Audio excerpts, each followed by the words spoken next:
ಇದೀಗ ಬರ್ತಾ ಇರೋ ಸುದ್ದಿ ಏನಪ್ಪಾ ಅಂದರೆ KGFನ ಖ್ಯಾತ ನಿರ್ದೇಶಕರಾದ ಪ್ರಶಾಂತ್ ನೀಲ್ ಅವರನ್ನು ಕಿಡ್ನಾಪ್ ಮಾಡಲಾಗಿದೆ.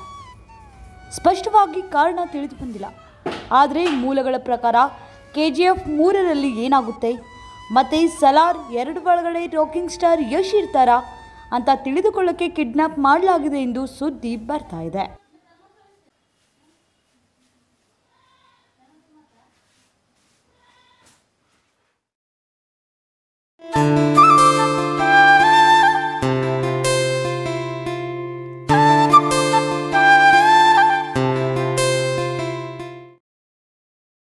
ಯಪ್ಪ ಆಟೋ ಲೋನು ಮತ್ತು ಮನೆ ಬಾಡಿಗೆ ಕಟ್ಬೇಕು ನೋಡಪ್ಪ.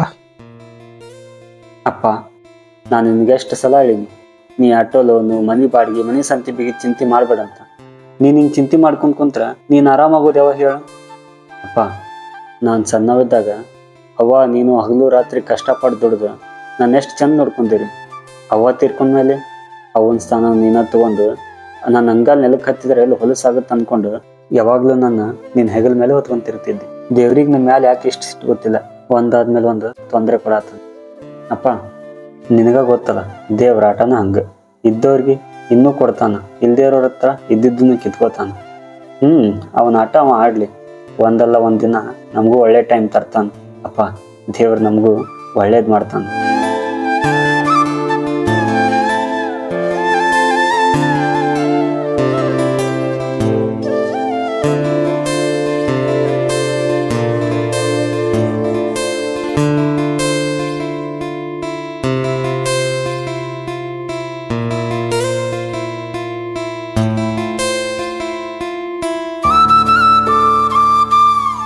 ಆಯ್ತು ಸರಿ, ನಾನು ಹೋಗಿ ಬರ್ತೀನಪ್ಪ.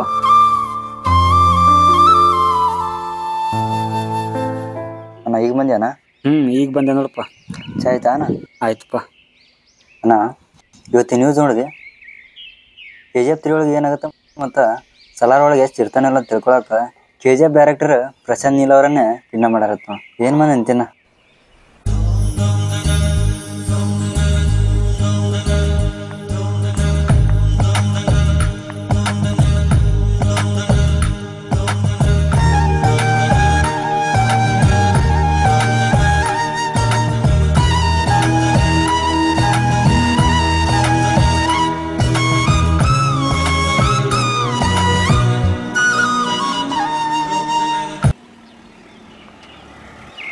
ಸ್ವಲ್ಪ ಅರ್ಜೆಂಟ್ ಐತಿ, ಬಾಡಿಗೆ ಬರ್ತೀರಿ? ನಡ್ರಿ ಬಂದೆ ತಮ್ಮ, ಬರಲಿ ಆಮೇಲೆ ಬೆಟ್ಟಕ್ಕೆ. ಆಯ್ತಣ್ಣ, ಸರಿ ಅಣ್ಣ.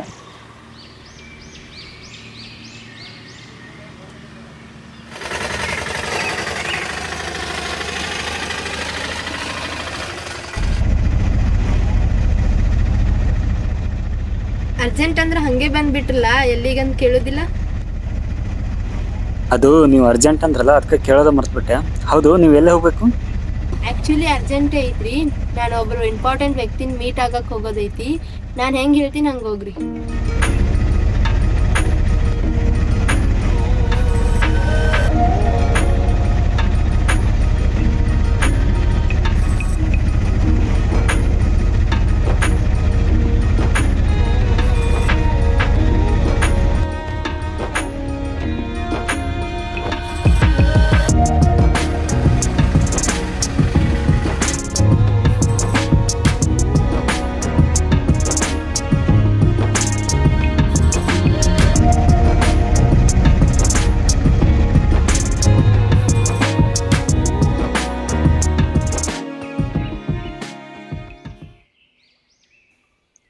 ಯಾರ ಜೊತೆ ಮಾತಾಡ್ಬೇಕಂತ ಕರ್ಕೊಂಬಂದ್ರಿ? ಇಲ್ಲಿ ನೋಡಿದ್ರೆ ಯಾರು ಕಾಣತ್ತಿಲ್ಲ. ಅದು ಆ್ಯಕ್ಚುಲಿ ನಾನು ನಿಮ್ಮ ಜೊತೆನೇ ಮಾತಾಡಬೇಕಿತ್ತು, ಒಂದೆರಡು ನಿಮಿಷ ಬನ್ನಿ. ನನ್ನ ಜೊತೆ? ಹಾಂ, ನಿಮ್ಮ ಜೊತೆನೇ.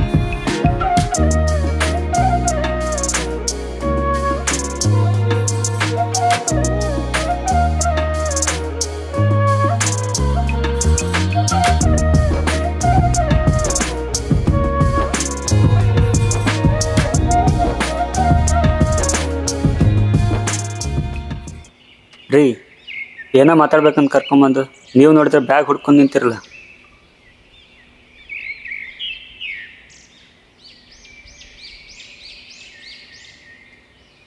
ಧನು, ನಂಗೆ ನೀನಂದ್ರೆ ಭಾಳ ಇಷ್ಟ. ನಾನ್ ನಿನಗೆ ಎಷ್ಟು ಇಷ್ಟ ಅಂತ ನೀನ್ ನಂಗೆ ಕೇಳಿದ್ರ ಅದು ಹೆಂಗ್ ಆಕೈತಿ ಅಂದ್ರ ಒಂದ್ ಹೆಣ್ಣಿಗೆ ನಿನ್ನಪ್ಪ ಅಂದ್ರೆ ನಿನಗೆ ಎಷ್ಟು ಇಷ್ಟ ಅಂತ ಕೇಳ್ದಂಗ. ಯಾಕಂದ್ರ ಪ್ರತಿಯೊಂದ್ ಹೆಣ್ಣಿಗೂ ತನ್ನ ಅಪ್ಪನೇ ಪ್ರಪಂಚ ಆಗಿರ್ತಾನ. ಅದಕ್ಕ ತಾನ್ ಮದ್ವೆ ಆಗೋ ಹುಡುಗ ತನ್ನ ಅಪ್ಪನ ತರ ಪ್ರೀತಿ ಕಾಳಜಿಯಿಂದ ನೋಡ್ಕೊಳ್ಳೋನಾಗಿರ್ಬೇಕಂತ ಇಷ್ಟಪಡ್ತಾಳ. ನನಗ ಅಪ್ಪ ಇಲ್ಲ, ಆದ್ರ ಅಪ್ಪನ ಪ್ರೀತಿ ಕಾಳಜಿ ಎಲ್ಲಾ ಲಕ್ಷಣಗಳು ನಿನ್ನೊಳಗದವ ಅಂತ ನಂಗೆ ಗೊತ್ತು. ಅದ್ಕ ನೀನಂದ್ರೆ ನನಗೆ ಭಾಳ ಇಷ್ಟ. ನನ್ನ ಪ್ರೀತಿನ ಅರ್ಥ ಮಾಡ್ಕೋ ಪ್ಲೀಸ್. I love you.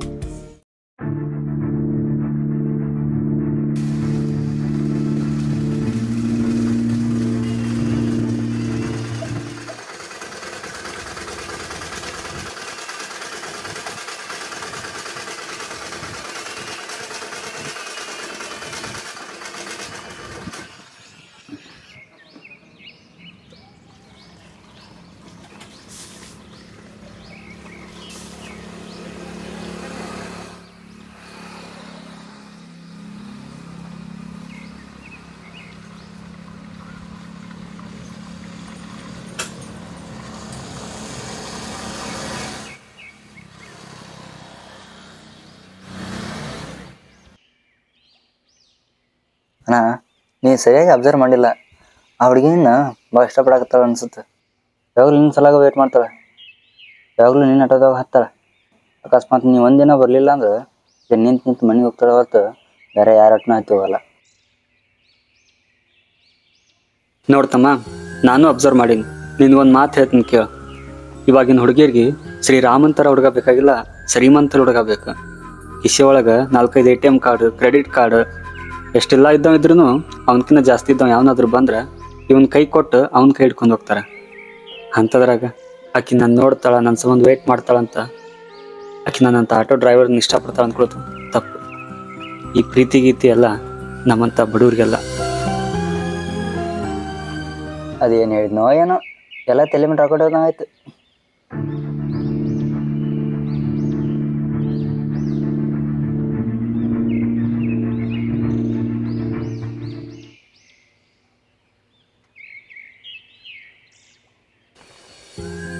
ನಾವು ಹುಡುಗರು ಯಾಕೆ ಯಾವಾಗಲೂ ಎಲ್ಲ ಹುಡುಗಿರನ್ನು ಒಂದೇ ತಕ್ಕಡಿ ಆಗ್ತಿರ್ತೀವಿ?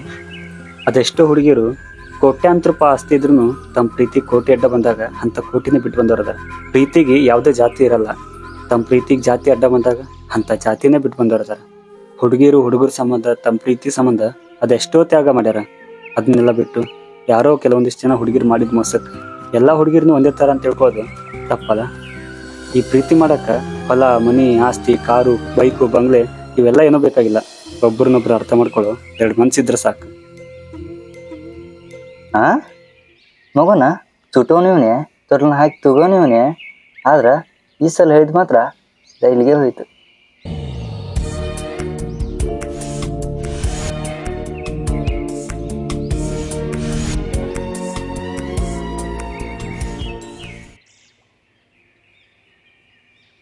ಆಕಾಶ ನೀಡೊಂದು ಗೋಡು ಬಂತೀಗ ಪ್ರೀತಿ ಹಾಡಿ, ತಂಗಾಳಿ ನೀನೆ ನೀಡೊಂದು ಹಾಡು ಕಂಡಿತು ಕಾಲು ದಾರಿ.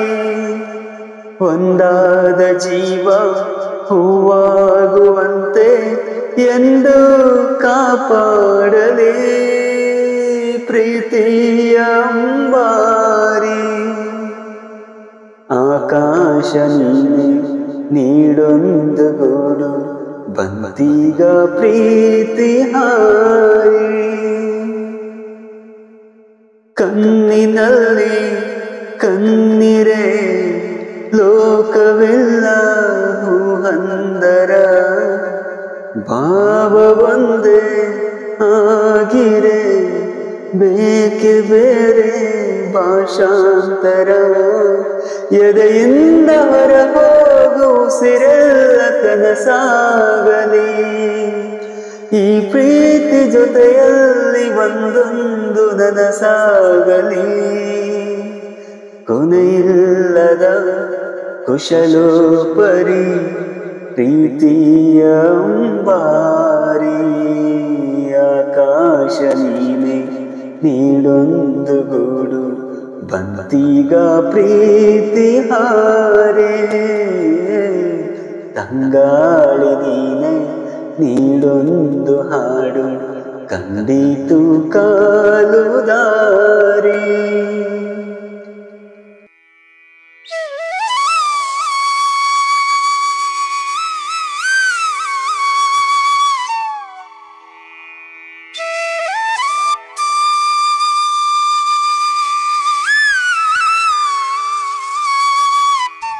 ಏನು ದೋಸ್ತ, ಎಷ್ಟು ದಿನ ನಾನೇ ಬೈಕ್ ಒಯ್ ಅಂದ್ರೆ ಒಯ್ಲಿಲ್ಲ, ಇವತ್ತು ನೀನೇ ಬಂದು ಬೈಕ್ ಕೇಳತ್ತೀರ, ಏನು ಸಮಾಚಾರ?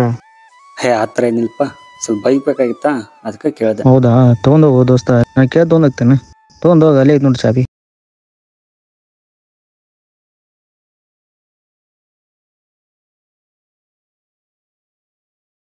ಕಾಣದಂತ ಹೊಸ್ತಿಲು ದೂರದಿಂದ ಬಾಯಂದಿದೆ, ಪೆದ್ದು ಮುದ್ದು ಜೋಡಿಗೆ ಸಿಕ್ಕ ಪ್ರೀತಿ ಸೊಗಸಾಗಿದೆ.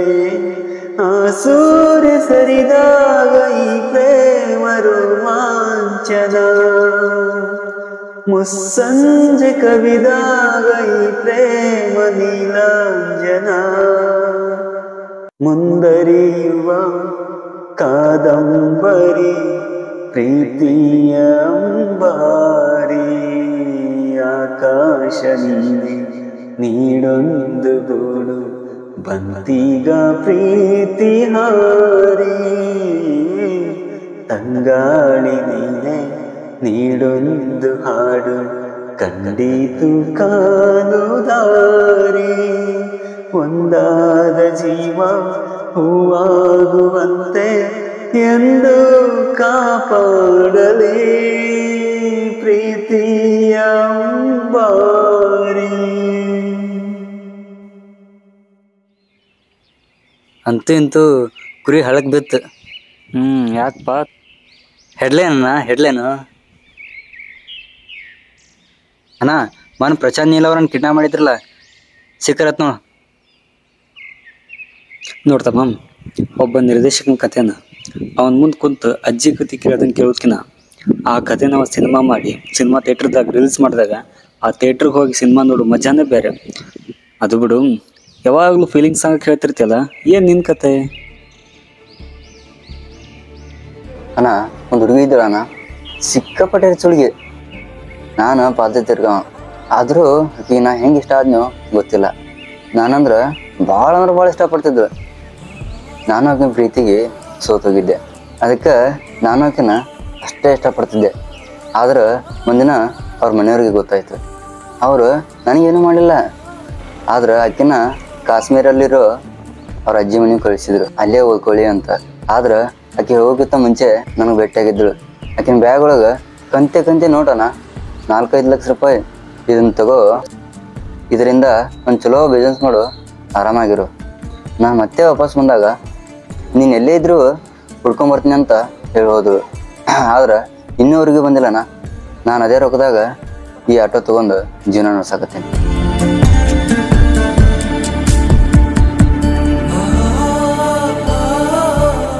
ಅಣ್ಣ, ನೀ ಹೇಳಿದ ಮಾತು ಕರೆ ಅಣ್ಣ. ಪ್ರೀತಿ ಮಾಡಕ್ಕೆ ರೊಕ್ಕ, ಹೊಲ, ಆಸ್ತಿ, ಬೈಕು ಇವೆಲ್ಲ ಏನು ಬೇಕಾಗಿಲ್ಲಣ್ಣ.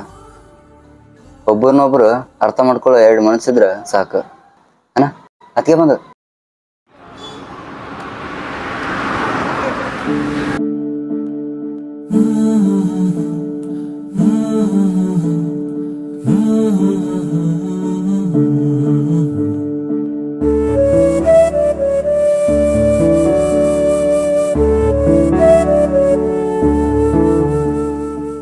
ನಾನು ಹಿಂಗೆ 2 ಕ್ವಶನ್ ಕೇಳ್ತೀನಿ, ಆನ್ಸರ್ ಹೇಳ್ತೀಯಾ? ಕೇಳು. ಪ್ರೀತಿ ಅಂದ್ರೆ ಏನು? ನಿಜವಾದ ಪ್ರೀತಿ ಯಾವುದು? ಪ್ರೀತಿ ಅಂದ್ರೆ ನಂಬಿಕೆ ಇಲ್ಲ ಅಂದ್ರೆ ಯಾವ ಪ್ರೀತಿನೂ ಉಳಿಯಲ್ಲ. ಪ್ರೀತಿಯ ಪ್ರತೀಕ ಆಗಿರೋ ತಾಜ್ ಮಹಲ್ ನಿಂತಿರೋದು ನಂಬಿಕೆ ಅನ್ನೋ ಬೇಸ್ಮೆಂಟ ಗಟ್ಟಿಯಾಗಿರೋದ್ರಿಂದ. ಇನ್ನು ನಿಜವಾದ ಪ್ರೀತಿ ಯಾವುದಪ್ಪ ಅಂತಂದ್ರೆ ಸಿಗ್ತಾರೋ ಸಿಗಲ್ವ ಅಂತ ನೋಡ್ಕೊಂಡು ಮಾಡೋದಲ್ಲ, ಸಿಗಲಿ ಸಿಗದೇ ಇರಲಿ ಕೊನೆಯವರೆಗೂ ಇಷ್ಟಪಡೋದೇ ನಿಜವಾದ ಪ್ರೀತಿ. ಅಂದ್ರೆ ಪ್ರೀತಿ ಅಂದ್ರೆ ನಂಬಿಕೆನೇ ಅಲ್ಲ?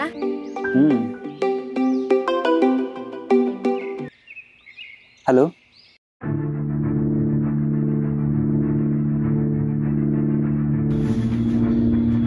ನೋಡಿ, ಮೇಜರ್ ಪ್ರಾಬ್ಲಮ್ ಏನಿಲ್ಲ, ಮೈನರ್ ಅಷ್ಟೇ. ಆದರೆ ನಾನು ನಿಮ್ಗೆ ಹೋದ ತಿಂಗಳೇ ಹೇಳಿದ್ದೀನಿ, ನಾನು ಹೊಸದಾಗಿ ಬರೆದು ಕೊಟ್ಟಿರೋ ಮೆಡಿಸನ್ನ ಆದಷ್ಟು ಬೇಗ ತರಿಸಿ ಅಂತ. ನನಗೆ ಗೊತ್ತು ಮೆಡಿಸನ್ ತುಂಬ ಕಾಸ್ಟ್ಲಿ ಇದೆ, ಬಟ್ ಆ ಮೆಡಿಸನ್ನ ಆದಷ್ಟು ಬೇಗ ಪೇಷಂಟ್ ಕೊಡದೆ ಹೋದರೆ ಪೇಷಂಟ್ ಜೀವಕ್ಕೆ ತೊಂದರೆ ಆಗ್ಬೋದು.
ಅಣ್ಣ ಅಪ್ಪರ್ ಹೆಂಗೈತಿ ಈಗ?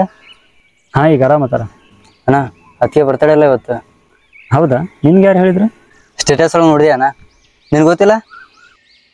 ನಾ 2-3 ದಿನ ಆಯ್ತು ಒಟ್ಟ ಫೋನ್ ಯೂಸ್ ಮಾಡಿಲ್ಲ. ಅದಕ್ಕೆ ಅಂತೀನಿ, ಮುಂದೆ ಸುಟ್ಟು ಅದು ಫೋನ್ ಮಾಡಾಕ್ತೀನಿ, ಸ್ವಿಚ್ ಆಫ್ ಆದೈತಿ. ಫಸ್ಟ್ ಬರ್ತಾಡಲ್ಲ, ಏನಾರು ಗಿಫ್ಟ್ ಕೊಡ್ಬೇಕಲ್ಲ. ಹ್ಞೂ ಅಣ್ಣ. ನನ್ನ ಕಡೆಯಾರ ಡಾಕ್ಟ್ರ್ ಹೇಳಿದ್ದ ಮೆಡಿಸಿನ್ ತರಕ್ಕೆ ಕೂಡಿಟ್ಟಿದ್ದು ರೊಕ್ಕ ಬಿಟ್ರೆ ಮತ್ತು ₹1 ಇಲ್ಲ. ಸರಿ, ಒಂದು ಹೆಲ್ಪ್ ಮಾಡ್ತಿ? ಏನಣ್ಣ? ಏನಿಲ್ಲ, ನಾನೀಗ ಮೆಡಿಸಿನ್ಕಂತ ಕೂಡಿಟ್ಟಿದ್ದು ರೊಕ್ಕದಾಗ ಏನಾರು ಒಂದು ಗಿಫ್ಟ್ ಹೋಯ್ತೀನಿ. ನೀನು ನನಗೊಂದು 2-3 ದಿನ ಬಿಟ್ಟು ಎಲ್ಲರ ಬಡ್ಡಿ ಹಂಗೆ ರೊಕ್ಕ ಇಸ್ಕೊಡ್ತೀನಿ. ಅಣ್ಣ ಮತ್ತೆ ಸಾಲ ಬೇಡಣ್ಣ. ಇಂಥ ಟೈಮ್ದಾಗ ಗಿಫ್ಟ್ ಕೊಡೋ ಅವಶ್ಯಕತೆ ಏನೈತಿ? ತಮ್ಮ, ಎಲ್ಲ ಹುಡುಗಿರಿಗೂ ಒಂದು ಆಸೆ ಇರುತ್ತೆ, ತನ್ನ ಬರ್ತಡೇಕ್ಕೆ ತನ್ನ ಹುಡುಗಾನೇ ಫಸ್ಟ್ ವಿಶ್ ಮಾಡ್ಬೇಕಂತ. ನಾನು ಅದನ್ನ ಮಾಡೋಕ್ಕಾಗಲಿಲ್ಲ. ಹೋಗ್ಲಿ, ಇವಾಗ ಒಂದು ಗಿಫ್ಟ್ ಕೊಟ್ರೆ ಆಕೆಗೂ ಖುಷಿ ಆಗುತ್ತೆ. ಹುಡುಗಿಯರಿಗೆ ತಾಜ್ ಮಹಲ್ ಕಟ್ಸೋದು ಬೇಕಾಗಿಲ್ಲ, ಚಂದ್ರನ್ ತಂದು ಕೊಡ್ತೀನಿ ಅನ್ನೋ ಭರವಸೆನೂ ಬೇಕಾಗಿಲ್ಲ. ಅವ್ರಿಂಥ ಸಣ್ಣ ಪುಟ್ಟ ವಿಷಯದಾಗ ಖುಷಿ ಪಡ್ತಾರೆ. ಆಯ್ತಣ್ಣ, ಎಲ್ಲರ ಬಡ್ಡಿ ಹಂಗೆ ರೊಕ್ಕ ತೊಗೊಡ್ತೀನಿ. ಈಗ ಟ್ಯಾಬ್ಲೆಟ್ ತೊಗೊಂಡು ರೆಸ್ಟ್ ಮಾಡತ್ತಾರ. ಒಂದು ಅರ್ಧ ಗಂಟೆ ಇಲ್ಲೇ ಕೂಡ್ತಿ, ನಾನು ಹೋಗಿ ಮೀಟ್ ಮಾಡಿ ಗಿಫ್ಟ್ ಕೊಟ್ಟು ಬರ್ತೀನಿ. ಸರಿ.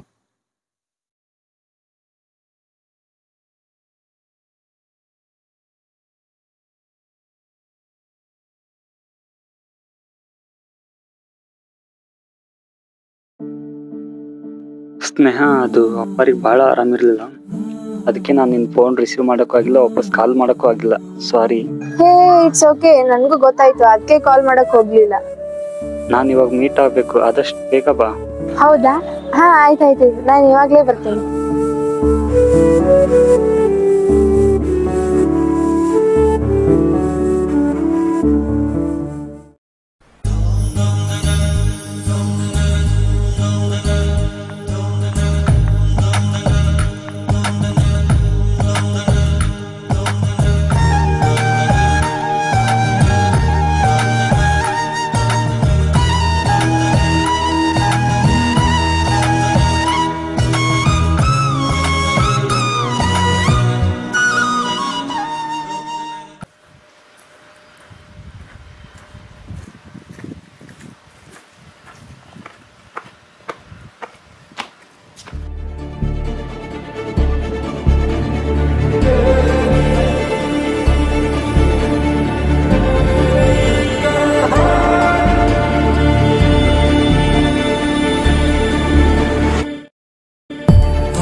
ಅಪ್ಪ